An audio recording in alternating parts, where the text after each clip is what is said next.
Hi అండి అందరికీ. నేను మీ సుజాత భద్రం. ఈరోజు నేను పండు పాస్పోర్ట్ ఆఫీస్కి వచ్చామండి. పాస్పోర్ట్ ఎందుకు అనుకుంటున్నారా, పండుకి జాబ్ వచ్చిందండి. అందుకని ఇప్పుడు ఏ కంపెనీ వాళ్ళైనా అందరూ అడుగుతున్నారు కదా, స్టూడెంట్ పాస్పోర్ట్ కావాలని చెప్పేసి ఈ కాలేజ్ వాళ్ళు అప్లై చేసుకోమని చెప్పి మొన్న హాలిడేస్కి వచ్చేటప్పుడే ఇచ్చారండి అప్లికేషన్. ఆన్లైన్లో మొన్న 20 days బ్యాక్ ఆన్లైన్లో మీ సేవలో అప్లై చేసింది. అయితే వాళ్ళు 20 days మనకి 29కి ఇచ్చారనమాట. స్లాట్ ఇచ్చారు, 9:30కి ఇచ్చారు ఇవాళ మార్నింగ్ అనమాట. మేము 9 కల్లా అక్కడికి వెళ్ళేటట్టు వెళ్ళామండి.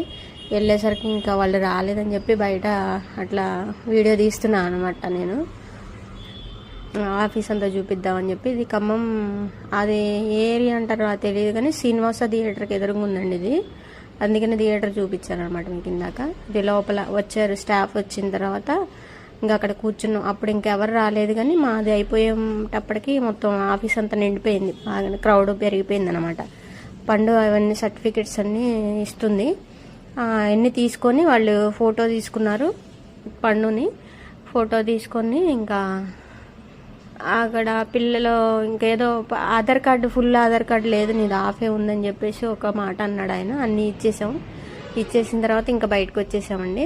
బయటకు వచ్చిన తర్వాత ఈ స్టిక్కర్స్ లేవని చెప్పి పండు స్టిక్కర్స్ తీసుకుందామంటే అందులో ఫ్యాన్సీ ఉంటే పక్కన అక్కడికి వెళ్ళాము.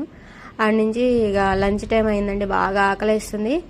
ఒకసారి పోయి దాని మీద పడదామని చెప్పి, భోజనం మీద పడదామని చెప్పేసి అనుకున్నాం. అయితే మాకు అక్కడ ఎక్కడ బాగుంటుందో తెలియదని ఆటో అతనికి చెప్తే తనే ఏదో ఎల్ఐసి ఆఫీస్కి ఎదురుగా బాగుంటుందని చెప్పేసి అన్నాడు.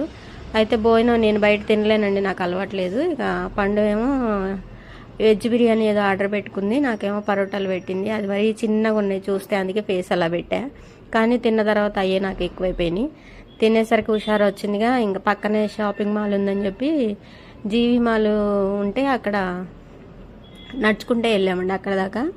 అంటే మేము తిన్న టిఫిన్ సెంటర్ నుంచి దగ్గరలోనే ఉంది అక్కడికి.